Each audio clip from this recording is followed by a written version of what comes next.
Evergreen heroines video சீரீஸில் இந்த வாரம் நம்ம பார்க்க போகிற நடிகை கோடைமழை வித்யா. இந்த பேரை நீங்கள் ஒரு சிலர் கேள்விப்பட்டிருக்கலாம், அல்லது இந்த நடிகையை நீங்கள் ஒரு சில பேர் பழைய படங்களில் பார்த்துருக்கலாம். ஆனால் இவங்க தான் இந்த நடிகை அப்படின்றது பல பேருக்கு தெரியாமல் இருக்கலாம். இப்படி தமிழ் சினிமாவில் ஒரு சில குறிப்பிடத்தக்க படங்கள் நடித்து ரசிகர்கள் மனசில் ஃபேவரட்டாக இருந்துமே கூட அந்த நடிகை இவங்க தான் அப்படின்னு ஒரு ப்ராப்பர் ரெகக்னிஷன் கிடைக்காம காண போனவங்க எவ்வளோ பேர் இருக்காங்க.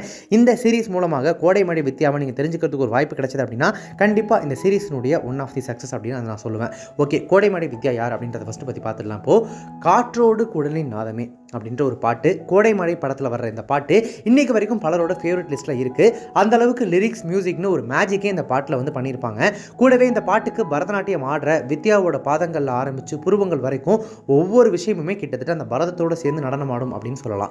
கோடைமழை வித்யாவின் அப்பா வேணுகோபால் மருத்துவத்துறையில் வேலை பார்த்துட்டு இருந்ததுனால அவருக்கு ஆந்திரா, தமிழ்நாடுன்னு பல மாநிலங்களில் வேலை பார்க்க வேண்டிய ஒரு சூழல். ஸோ அவர் கூடவே அவருடைய மனைவி புவனேஸ்வரி மற்றும் மகள் சுனிதா ரெண்டு பேருமே பயணப்பட வேண்டிய ஒரு சூழல். ஆமாங்க, கோடைமழை வித்யாவோட நிஜ பெயர் சுனிதா அப்படின்றது தான். சுனிதாவுக்கு, அதாவது கோடைமழை வித்யாவுக்கு டான்ஸில் ரொம்ப ஆர்வம் இருந்திருக்கு. தன்னோட 3 வயசுலேயே ஏதாவது ஒரு பாட்டு கேட்டால் டான்ஸ் ஆட ஆரம்பிச்சிருவாங்களாமா அவங்க பாட்டுக்கும். அவங்க அப்பாவோட வேலை காரணமாக வித்யாவோட குடும்பம் சென்னையில் செட்டில் ஆன உடனே மிக பிரபலமான நாட்டிய குருவான வழுவூர் ராமையா பிள்ளை அவர்களின் மகனான வழுவூர் ஆர் சாம்ராஜ் நடத்திட்டு வந்த டான்ஸ் ஸ்கூலில் நம்ம வித்யாவை சேர்த்து விட்டுருக்காங்க. ஏற்கனவே நாட்டியத்தில் ஆர்வமாக இருந்த வித்யா ரொம்ப சீக்கிரமாக பரதத்தில் தேர்ச்சி பெற ஆரம்பிச்சிருக்காங்க. 11 வயசுலேயே பரதநாட்டிய அரங்கேற்றமும் இவங்களுக்கு நடந்திருக்கு. சென்னையில் நடந்த அந்த அரங்கேற்றத்துக்கு சினிமா ஃபீல்டை சேர்ந்த பலரும் வந்திருக்காங்க.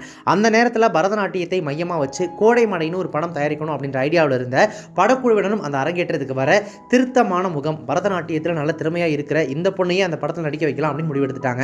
இது தொடர்பாக வித்யாவோட பெற்றோரை மீட் பண்ண அவங்க முடியவே முடியாது அப்படின்னு சொல்லிட்டு ஒரே அடியாக மறுத்திருக்காங்க.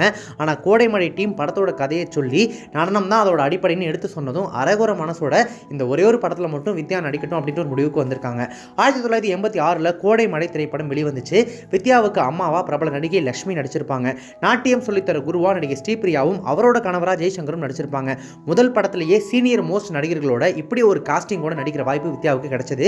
அம்மா காலமான பிறகு அண்ணனோட தயவுல வாடுற ஒரு ஸ்கூல் படிக்கிற பொண்ணு அண்ணியோட கொடுமையால எப்படி எல்லாம் கஷ்டப்படுறா, அதையெல்லாம் தாண்டி எப்படி தன்னோட பரதநாட்டிய கனவுல சக்சஸ் அடைகிறா அப்படின்றது தான் கோடைமழை படத்தோட கதை. படத்துல சில காட்சிகளில் வித்யா கண் தெரியாம நடிச்சிருப்பாங்க. நடிப்பு, டான்ஸ் ரெண்டுலையுமே முதல் படத்திலேயே சூப்பரா ஸ்கோர் பண்ணியிருப்பாங்க வித்யா.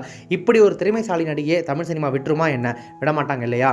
விஜயகாந்த் கூட உழைத்து வாழ வேண்டும் படத்துல விஜயகாந்தோட தங்கச்சியா பூவிக்கிற பொண்ணு கேரக்டரில் நடிச்சிருப்பாங்க வித்யா. பொன்மனச்செல்வன் படத்தில் ஜெமினி கணேசன், சரோஜாதேவி மகளா நடிச்சிருப்பாங்க. லப்பர் பந்து படத்தோட வெற்றிக்கு அப்புறம் 2K கிட்ஸுக்கு மத்தியில் பெரிய அளவில் ஹிட்டான நீ பொட்டு வச்ச தங்கக்கூடம் பாட்டு பொன்மனச்செல்வன் படத்தில் வந்தது தான். இந்த பாட்டிலையுமே வித்யாவும் டான்ஸ் ஆடி இருப்பாங்க. பாண்டியராஜனோட தங்கையா ஊரை தெரிஞ்சுக்கிட்ட படத்துலையும் வித்யாவோட பர்ஃபார்மன்ஸ் ரொம்ப நல்லா இருக்கும். முதல் படம் கோடைமழை போலவே இந்த படத்துலையும் மொத்த கதையும் வித்யாவை சுற்றியே தான் நகரும்.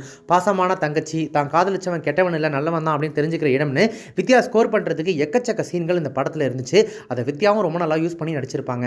வித்யாவோட நடிப்பில் இன்னொரு நல்ல படம் வரவு நல்ல உறவு, பிசுவுக்கு மகளா நடிச்சிருப்பாங்க. இந்த படத்தில் அப்பாவி அப்பா, பணத்தாசி பிடிச்ச அண்ணன்கள் மத்தியில் தன்னோட வாழ்க்கையை தானே தேர்ந்தெடுத்துக்கிற ஒரு கேரக்டரில் நடிச்சிருப்பாங்க. அந்த படத்தோட ஹீரோயினுக்கு சமமான கேரக்டர் வித்யாவோடது. ரொம்ப இலகுவாக அந்த கேரக்டரில் தன்னை பொருத்தி இருப்பாங்க. அவங்க முகத்தில் இருந்த அப்பாவித்தனம் தான் அந்த கேரக்டரை இன்னைக்கு வரைக்கும் பலரோட ஞாபகத்தில் வச்சிருக்குன்னு தாராளமாக சொல்லலாம். சத்யராஜுக்கு தங்கச்சியா திராவிடன் திரைப்படம், அர்ஜுன் கூட அடிமை சங்கிலி அப்படின்னு சொல்லிட்டு நடிச்சவங்க அதுக்கப்புறம் மலையாளம், கன்னடம், தெலுங்குன்னு பிஸி ஆகிட்டாங்க. தூர்தர்ஷனில் 1996 கலைஞரோட கதை வசனத்தில் வெளிவந்த தென்பாண்டி சிங்கம் அப்படின்ற அந்த தொடரில் நாயகன் வாளுக்கு வேலியா நடிகர் நாசர் நடிக்க அவருக்கு ஜோடியா கீதா நடிச்சிருப்பாங்க. பில்லி கேரக்டரில் கோடைமழை வித்யா சும்மா துவம்சம் செஞ்சிருப்பாங்க. அந்த சீரியலையும் வித்யாவுக்கு டான்சர் கேரக்டர் தான். இதுக்கப்புறம் ராஜ் அப்படின்றவர் திருமணம் செஞ்சுக்கிட்டு கணவரோட அமெரிக்காவில் செட்டில் ஆனவங்க இப்போ அங்கேயே பரதநாட்டிய ஸ்கூல் நடத்திட்டு இருக்காங்க. ஷஷாங் அப்படிங்கிற ஒரு பையன் வித்யாவுக்கு இருக்காரு. கோடைமழை வித்யா பெரும்பாலும் தங்கை கேரக்டர்ஸ் தான் செஞ்சிருப்பாங்க. அதுக்கு காரணம் என்னவா இருக்கும்?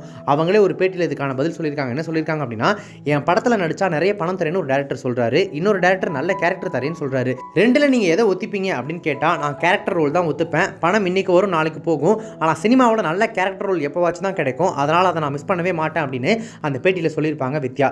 அஃப்கோர்ஸ் அவங்களோட இந்த குணத்தினால தான் ரொம்ப செலக்டிவான, அட் தி சேம் டைம் இப்போ வரைக்கும் ரசிகர்கள் ஞாபகம் வச்சுக்கிற மாதிரியான முக்கியமான கேரக்டர்கள் மட்டுமே அவங்க நடிச்சாங்க போல. அதே பேட்டியில் தமிழில் எனக்கு உருக்கமான கதாபாத்திரங்கள் கிடைக்கவே இல்லை அப்படின்னு சொல்லி ரொம்ப வருத்தத்தோட வருத்தத்தோடு குறிப்பிட்டிருப்பாங்க. உருக்கமான கேரக்டர்ஸ் கிடைக்கலன்னு வருத்தப்படுற கோடைமடை வித்யா சீக்கிரமாகவே தமிழில் செகண்ட் இன்னிங்ஸ் ஆரம்பித்து அடுத்தடுத்து சீரியல்ஸ் படங்கள் அப்படின்னு சொல்லி நடித்து மறுபடியும் ரசிகர்களுக்கு ஒரு சின்ன சர்ப்ரைஸ் கொடுப்பாங்க அப்படின்ற எதிர்பார்ப்போட இப்போ இந்த வீடியோவை முடிச்சுக்கலாம். எவர்கிரீன் ஹீரோயின்ஸ் வீடியோ சீரிஸில் நடிகை கோடைமடை வித்யா அவர்களை பற்றி சொன்ன இந்த வீடியோ உங்களுக்கு ரொம்ப பிடிச்சிருந்துச்சு அப்படின்னா லைக் பண்ணுங்கள், ஷேர் பண்ணுங்கள். இந்த வீடியோ பற்றி உங்களோட கருத்துக்களை கமெண்ட்ஸாக சொல்லுங்கள். நம்ம சேனல் இது வரைக்கும் சப்ஸ்கிரைப் பண்ணாதவங்க யாராவது வீடியோ பார்த்துருக்கீங்க அப்படின்னா மறக்காம உடனே போய் நம்ம சேனலுக்கு சப்ஸ்கிரைப் பண்ணிட்டு பக்கத்தில் நோட்டிஃபிகேஷன் பெல் பட்டனையும் மறக்காம டிங் நினைத்துருங்க.